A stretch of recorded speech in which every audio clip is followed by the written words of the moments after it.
नमस्कार, good afternoon. सास, बहू और सेंसेक्स के आज के इस एपिसोड में आप सबका स्वागत है। मदद करने के लिए आज इक्विटी 99 के राहुल शर्मा साहब आप लोग को आपकी स्क्रीन पर नजर आएंगे। राहुल जी, स्वागत है आपका। बस बातचीत की शुरुआत करेंगे। डॉक्टर साहब पहले दिखाई रहे डॉक्टर साहब यहाँ पे। ये आज जब मैं YouTube लाइव कर रहा था तब भी कईयों ने सवाल उठाए कि आपकी आईडी से हमें रिक्वेस्ट आ रही है, चैट कर रहे हैं।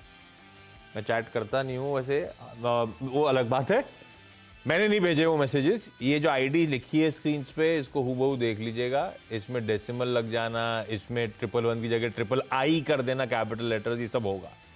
तो आपके सामने जो लिखा है वो ऐश वर्मा 111 है। यही इंस्टाग्राम पे है। ट्विटर तो फिर भी सेफ है, लेकिन ट्विटर पे भी सिमिलर आईडी है। कुछ नहीं बदला है दोनों में। यही सवाल भेजने, यही फॉलो करना है। मैं किसी को कोई चैट या किसी बिटकॉइन में इन्वेस्टमेंट्स वगैरह ऐसा कुछ भी नहीं करा रहा हूँ। उस जो अकाउंट से आ रहे हैं प्लीज़ देखिएगा जाके उसकी पहले हिस्ट्री, तो आपको नाइजीरियन अकाउंट नज़र आएगा, तो बच के रहिएगा। ये हमारे स्टूडियो में भी कुछ लोग हैं जिन्होंने ऐसा चैट वैट काफ़ी सारी कर ली हैं। मेरे से नहीं हुई हैं वो, आप लोग ध्यान रखिए। अच्छा, ये तो तरीका हो गया ट्विटर और इंस्टाग्राम के थ्रू क्वेश्चंस भेजने का। जो दूसरे तरीके हैं वो हैं टोल फ्री नंबर और व्हाट्सएप नंबर। इसको हमारी गेस्ट टीम कॉन्स्टेंटली मॉनिटर करती रहती है। जब आप इस पे क्वेरीज भेज रहे हैं तो अपना नाम लिखिए। एक तो नाम से पता चलता है कि महिला की क्वेरी है, तो फिर सास बहू सेंसेक्स में हो सकती है। नाम लिखना बहुत ज़रूरी है, और चाहे तो सास बहू सेंसेक्स हैशटैग में डाल दें तो और उनके लिए सर्च करने में कन्वीनियंट हो जाता है। तो जैसा पसंद हो वैसा आप रीच आउट करिए। मार्केट्स आइए स्क्रीन पे। ठीक है भाई, फ्लैट ट्रेड कर रहे हैं और पिछले कुछ दिनों की ताबड़तोड़ तेजी के बाद अच्छा लग रहा है। थोड़ा सा cool off consolidation, breath catch up कर रहे हैं, और ये बुरा नहीं है, अच्छा है। 6 दिन से लगातार तेजी, पिछले 4 दिनों से लगातार नए रिकॉर्ड चढ़ना, और सरप्राइजिंगली एक्सपेक्टेशंस अच्छा गैप अप सस्टेन करना। एक लिमिट होती है तेजी की। आज थोड़ा सा ब्रेथ कैच अप कर रहे हैं। हो सकता है सेकंड हाफ बेहतर हो जाए। आज पेनल्टीमेट सेशन है, लेकिन अभी तक इवनली पॉइज्ड हैं, कल के क्लोजिंग लेवल्स के आसपास खड़े हुए हैं। अच्छा, ये बाजार भी बुरा नहीं है बाय द वे। मैं आपको निफ्टी की कंट्रीब्यूशन प्लेट दिखाता हूं। देखिए कैसे HDFC ट्विंस, वो हेवी वेट्स, दबाव बनाने का काम कर रहे हैं।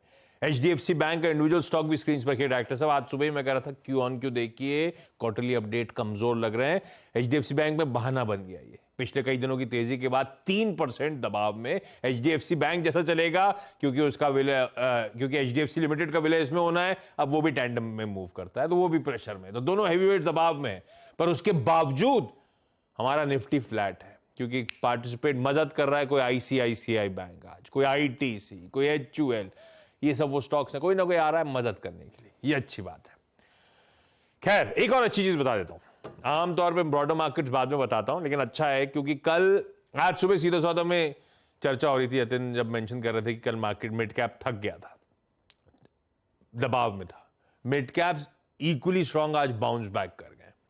तो एक दिन वो कंसोलिडेट कर गए होंगे, आज आउट परफॉर्म कर रहे हैं, और ब्रेथ स्क्रीन पे रखिएगा, वो आउट परफॉर्मेंस और भी तगड़ा नजर आएगा। 2:1 का रेशियो एडवांसेस के फेवर में जब निफ्टी फ्लैट है। ये दिखा रहा है मार्केट्स का असली बैरोमीटर, मूड का गॉज आपकी स्क्रीन पर। खैर, सवाल जवाब के सिलसिले की शुरुआत कर रहा हूं। मार्केट्स को कहते टिकर टीम हमेशा की तरह नीचे चलाती रहेगी। आज हम लोग को मुंबई, बिलासपुर छत्तीसगढ़ यानी कि, और मुंबई, 2 मुंबई से और 1 बिलासपुर छत्तीसगढ़ से क्वेरी। तो पहले मुंबई चला जाए। जनिता मैम आप लोग को आपकी स्क्रीन पे नजर आएंगी। सबके सब वैसे जुड़ चुके हैं, साक्षात आपको नजर आ रहे हैं। आप सबका स्वागत है। जनिता मैम, गुड आफ्टरनून। जनिता मैम, क्या करते हो आप मुंबई में, और कब से शेयर मार्केट से जुड़े हो? Good afternoon sir. सिंस ये कोविड जब से लगा तब से I started investing, but I am not that regular investor. So once in a while कुछ लेके फिर रख देती हूँ from a long term perspective वैसे। और ये जो वंस इन अ वाइल लेते हो, ये चूज कैसे होता है? आप खुद अपना सिलेक्ट करते हो या कहीं से मदद लेते हो? हाँ, मतलब थोड़ा सा R&D कर देती हूँ, रिसर्च कर लेती हूँ, एनालिसिस कर लेती हूँ, अपना होमवर्क करके कन्विक्शन के साथ घुसते हो स्टॉक पे। परफेक्ट, बिल्कुल ठीक है। तो जनिता मैम, पहला सवाल कौन सा? Okay, so first I want to ask, मैंने आदित्य बिरला का IPO से मेरे को अलॉट हुआ था shares, 20 shares at the rate of 712। तो आई एम कंफ्यूज कि अभी क्या करना है, बिकॉज वो नहीं दे रहा है मुझे इतना अच्छा प्रॉफिट सिंस 2021, जब से IPO लगा है तब से। आदित्य बिरला कौन सा? कैपिटल ना? आदित्य बिरला, हाँ, AMC। ABC, Aditya Birla capital मान रहा हूं मैं, है ना? हाँ हाँ, AMC। ये 712 कोई कॉर्पोरेट एडजस्टमेंट हुआ है क्या इसमें? कॉर्पोरेट एक्शन आया था क्या? कुछ याद है आपको क्या? नहीं, ऐसा कुछ नजर भी नहीं आ रहा मुझे। अच्छा, बहुत लॉस दे रहा है एक्चुअली। आदित्य बिरला सन लाइफ AMC कह रहे हो क्या? AMC कह रहे हो क्या आप? नहीं, हाँ, AMC, आदित्य बिरला हाँ, AMC। अरे मैं भी डर गया, मैंने कहा 21 इसका माल में इतना IPO ऊपर लगा कब था चला ना, गया था स्टॉक? वो हाँ एक ही बार गया था। हाँ, हाँ, नहीं नहीं, मैं तो गलती एक चला गया था। आदित्य बिरला कैपिटल में ढूंढ रहा था, इतने ऊपर जिंदगी कभी गया है कि नहीं गया है। ठीक है, आदित्य बिरला सन लाइफ लिया, लॉन्ग टर्म के लिए लिया हुआ है जनिता मैम, है ना? यस। 712, 372, आधा कैपिटल वाइप आउट हो गया है।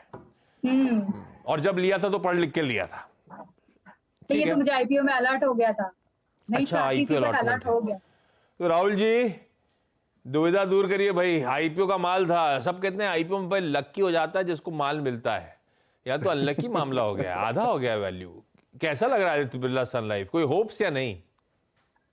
नमस्कार जनीता जी और सभी साथियों को नमस्कार। देखिए, डेफिनेटली आशीष जी, आदित्य बिरला सन लाइफ AMC ने जिस तरीके से लिस्ट हुआ था और वहां से लेके अभी तक की जर्नी काफी ही दर्दनाक रही है शेयर होल्डर्स के लिए। डेफिनेटली देखिए, मैं अपने व्यूअर्स को बता दूं कि ये जो आदित्य बिरला कैपिटल लिमिटेड और सन लाइफ AMC है, ये इसका जॉइंट वेंचर है और ये mutual fund services, portfolio management services और साथ में रियल एस्टेट में काम करती है। और जो अभी नंबर्स आशीष जी हमने इसके Q4 में देखे थे, उसमें जो AMC का जो टोटल AUM बैठ के आ रहा था वो करीबन 2.86 लाख करोड़ के आसपास था और इक्विटी म्यूचुअल फंड का जो AUM था वो करीबन 1.16 लाख करोड़ के आसपास था।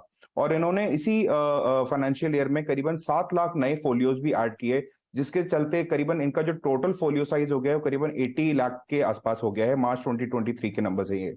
और ये कंपनी जो है वो आगे आने वाले टाइम में अपने बिजनेस को स्केल अप करने के लिए, अपने जो इन्वेस्टमेंट परफॉर्मेंस है उसको इंप्रूव करने के लिए और जो रिटेल पेनिट्रेशन है उसको इंप्रूव करने के लिए लगी हुई है। और साथ ही में ये जो ज्योग्राफिकल फुटप्रिंट्स हैं इनके जो मौजूदा है उसको और एक्सपैंड करने में लगी हुई है।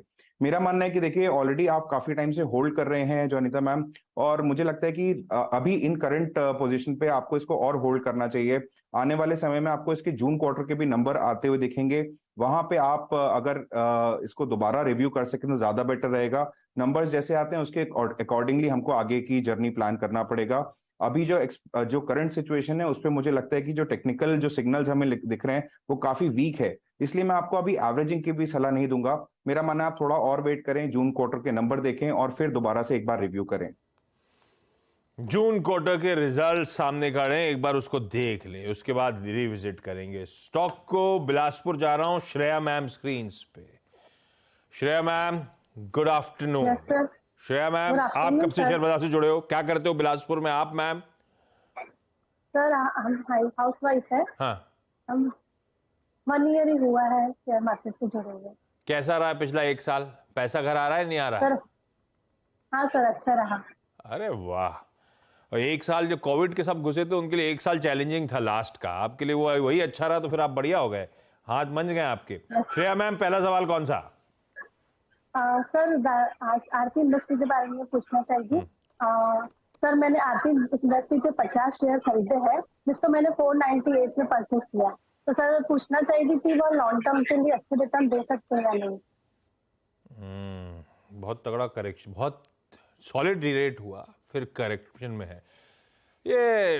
राहुल जी, ये जो गिर रहा है आरती इंडस्ट्रीज, ये लेवल्स के आसपास ही मेरी खरीद है भाई। ये लॉन्ग टर्म के लिए आरती इंडस्ट्रीज अच्छा स्टॉक है कि नहीं है? और ये स्तर जिसमें मैंने एंट्री करी है, मेरी एंट्री 500 पकड़ लीजिए, सही से उन पे एंटर करा है कि नहीं करा है? नहीं आशीष जी, देखिए एंट्री तो कहीं ना कहीं मैं सही कहूंगा, क्योंकि देखिए वैसे सपोर्ट के आसपास ट्रेड कर रहा है, आज भी ट्रेड कर रहा है करीबन 490 रुपए के आसपास, 488 टू बी वेरी प्रिसाइज। देखिए यहाँ पे इन मौजूदा स्तर पे टेक्निकल बेसिस पे अगर मैं बोलूं तो स्टॉक ने ऑलरेडी बहुत ज्यादा करेक्शन फेस कर लिया और अब अपने सपोर्ट जोन के आसपास ट्रेड कर रहा है। मुझे लगता है कि ये यहाँ से जरूर बाउंस दिखा सकता है इन करंट लेवल्स पे, तो इनको कोई अपॉर्चुनिटी ढूंढनी चाहिए इस स्टॉक से एग्जिट लेने के लिए। और उसके लिए जब भी कोई आपको उछाल मिले आरती इंडस्ट्रीज में, आप डेफिनेटली वहां से एग्जिट लें, क्योंकि आपने लॉन्ग टर्म का डिस्कशन किया तो इसी क्षेत्र से जुड़ी हुई कुछ ऐसी कंपनीज हैं जो कि लॉन्ग टर्म में आपको अच्छे डिविडेंड के साथ में एक अच्छी ग्रोथ दे पाएंगी। मैं उनके नाम लेता हूं, पिडिलाइट इंडस्ट्रीज, दीपक नाइट्राइट, लिंडे इंडिया, ये कुछ ऐसे स्टॉक हैं इसी क्षेत्र से जो कि स्पेशलिटी केमिकल्स में डील करते हैं। मेरा मानना है कि उन स्टॉक्स में आप लॉन्ग टर्म बिडिंग आप अगर बेट करेंगे तो वहां पे ज्यादा आपको अच्छे रिटर्न्स मिलेंगे। भाई है तो इंपॉर्टेंट सपोर्ट लेवल्स के आसपास। श्रेया मैम, हो सकता है थोड़ा सा बाउंस आए, चले, उस जब चले तो निकलने के मौके ढूंढिएगा। जहां भी प्रॉफिटेबल एग्जिट हो रहा हो निकलिए। और ऐसी केमिकल टाइप स्पेस में रहना है तो कुछ चुनिंदा स्टॉक्स की बात राहुल जी ने कर रखी है, उनको नजर पे रख सकते हैं, वो ज्यादा बेहतर है किसी आरती इंडस्ट्रीज से। नम्रता मैम को दिखाइए स्क्रीन पे। मुंबई से नम्रता जी जोड़ती हुई। नम्रता मैम, हाय, गुड आफ्टरनून। अपनी मुलाकात हुई है क्या? यस। याद रहता है मुझे। कैसे हो आप? मैं ठीक हूँ, आप कैसे हो? बस आपने पूछ लिया, ठीक हूं। नम्रता मैम, पहला सवाल कौन सा? मेरा फर्स्ट क्वेश्चन है बंधन बैंक। 4000 शेयर्स है एट द प्राइस ऑफ 356। लिया क्यों था? लॉन्ग टर्म के लिए लिया था? ट्रेडिंग वेडिंग करी थी? नहीं, ये इन्वेस्टमेंट के लिए लिया था। ये गड़बड़ी होता चला जा रहा है ना। हाँ, लेकिन ये इन्वेस्टमेंट के लिए ही लिया था। और इन्वेस्टमेंट से मतलब लंबी अवधि के लिए ले लिया था। लंबी अवधि मतलब कितना समय रुकते हो आप आमतौर पे, या रुकना चाहते हो? 1-2 साल और। ठीक है, 1-2 साल का टाइम रहेगा। राहुल जी, बहुत दिक्कत में है ये स्टॉक। बाजार चल रहा है, ये गिर रहा है, इसके क्वार्टरली अपडेट खराब आते हैं, इसके सीएफओ साहब छोड़ जाते हैं, असम में रह रहे के बाढ़ आ जाती है, इनके पोर्टफोलियो में दिक्कतें आ जाती हैं। क्या करूं? बंधन रुकूं 1-2 साल के लिए? नहीं रुकूं? नहीं आशीष जी, डेफिनेटली जो आप बोल रहे हैं बिल्कुल ठीक है। और अगर हम देखें तो आज की डेट में बैंकिंग और बैंकिंग से जुड़े हुए जितने भी क्षेत्र हैं वो हिस्टोरिकल बेस्ट टाइम चल रहा है उनका, और आने वाला फ्यूचर भी काफी ब्राइट लग रहा है उन क्षेत्र में। बट उसी समय पे जब हम ये बंधन बैंक को देख रहे हैं तो ट्रेंड के बिल्कुल अपोजिट जाते हुए तकरीबन फ्रेश लोज बनाने की तैयारी कर रहा है। सो मुझे लगता है कि रादर हम इसको चेज करें किसी भी रिकवरी के लिए, मुझे लगता है कि उससे बेटर है कि आप इसमें जो बेटर क्वालिटी नेम्स हैं इसी बास्केट में आप वहां पे एंटर कर सकते हैं। जैसा आपने बताया, आज सीएफओ के रेजिग्नेशन के चलते स्टॉक करीबन 5-6% और फॉल किया। मुझे लगता है यहाँ पे जो टेक्निकल अभी इसकी जो वीकनेस है वो और कंटिन्यूड हो सकती है। अगला जो सपोर्ट लेवल है करीबन 210 रुपए के आसपास प्लेस्ड है, और अगर वो ब्रीच होता है तो मुझे लगता है और 10 से 15% की गिरावट आपको देखने को मिल सकती है। मेरा मानना है कि आपने यहाँ पे निवेश किया है एक लॉन्ग टर्म बेट के लिए, पर आपको साथ ही में स्टॉप लॉसेस का भी जरूर ध्यान रखना चाहिए। आगे आने वाले जितने भी आप ट्रेड्स लें, सभी दर्शकों को बोलना चाहूंगा कि किसी भी तरीके का ट्रेड लें, स्टॉप लॉस को जरूर अपने सामने रख के चलें, वरना आपको इस तरीके की सिचुएशन जहां पे आपको बहुत बड़े गिरावट या लॉसेस का सामना करना पड़ता है, ऐसी सिचुएशन आ जाती है। मेरा मानना है आप इसके अलावा अगर आपके पास में 2 चॉइस है मेरे हिसाब से अभी, या तो आप अभी लॉस बुक करें और दोबारा से इन्वेस्ट करें किसी अच्छे better quality names, specially from PSU basket, bank of Baroda, PNB, Canara, SBI, ये कुछ ऐसे नाम हैं जहां पे आपको बेहतर और फास्ट रिकवरी आती हुई दिखेगी।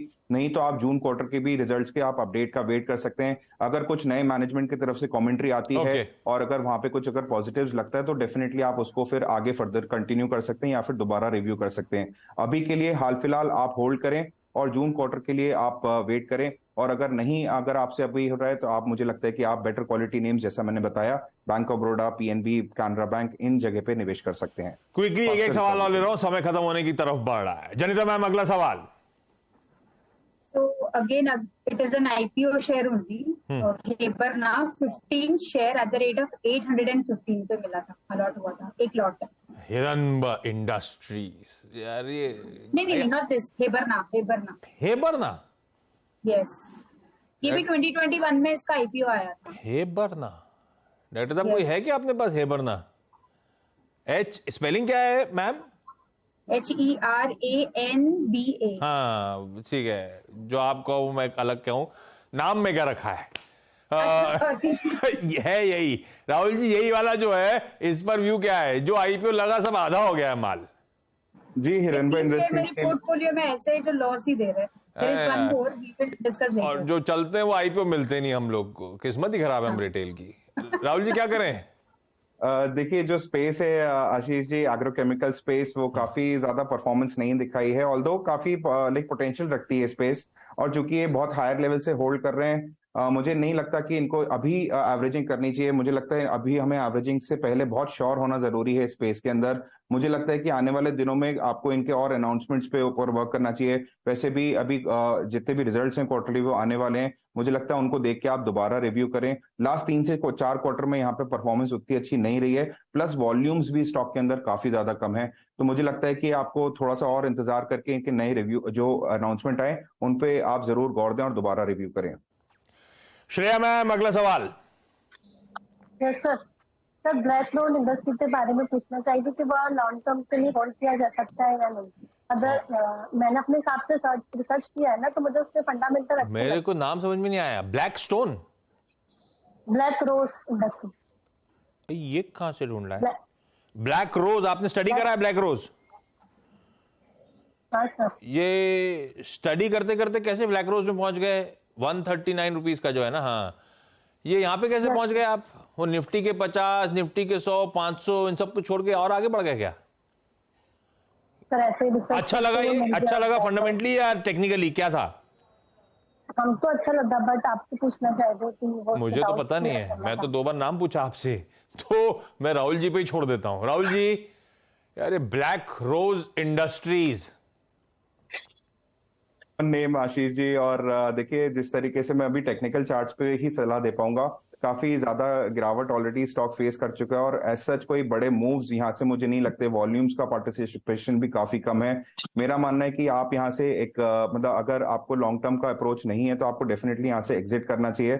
मैं एक स्टॉक के बारे में आपको बताता हूँ, आप वहां पे जरूर एंट्री ले सकते हैं। स्टॉक का नाम है राधिका ज्वेलटेक लिमिटेड। देखिए इसकी भी प्राइस ज्यादा बड़ी नहीं है, 36-37 रुपीज के आसपास है।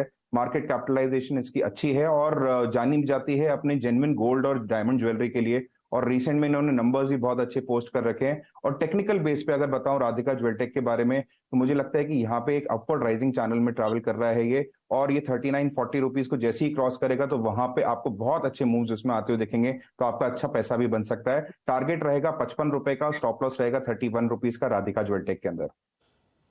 अब आया, सॉरी हॉटबोर्ड ही नहीं आया था। 37 भी चल रहा है। राहुल जी, क्या लक्ष्य रखा है आपने? सर लॉन्ग टर्म के लिए 55 रुपीज का। भाई अगर ऐसे ही छोटे स्टॉक्स में रखना है तो ये ज्यादा बेहतर कंफर्ट वाला स्टॉक है, इसमें दाव लगाएं। वो मतलब वो कौन सा था, वो ब्लैक रोज से तो निकल जाना है। जी sir, black rose sir volumes का पार्टिसिपेशन नहीं है, आज भी सिर्फ मात्र 20,000 शेयरों में काम हुआ है।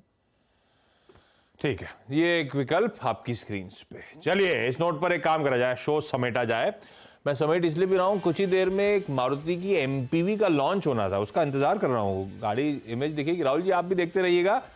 बढ़िया सी एक मारुति की अब तक की पोर्टफोलियो की सबसे महंगी गाड़ी आज लॉन्च होने जा रही है। लेकिन Namrata ma'am, Janita ma'am, Shreya ma'am, thank you so much जुड़ने के लिए। नम्रता मैम सॉरी वापस आ नहीं पाए एक और क्वेरी के लिए, किसी और दिन फिर जुड़ेंगे। आपका तो लक वैसे ही अच्छा चल रहा है, दूसरी बार मुलाकात हो गई हमारी।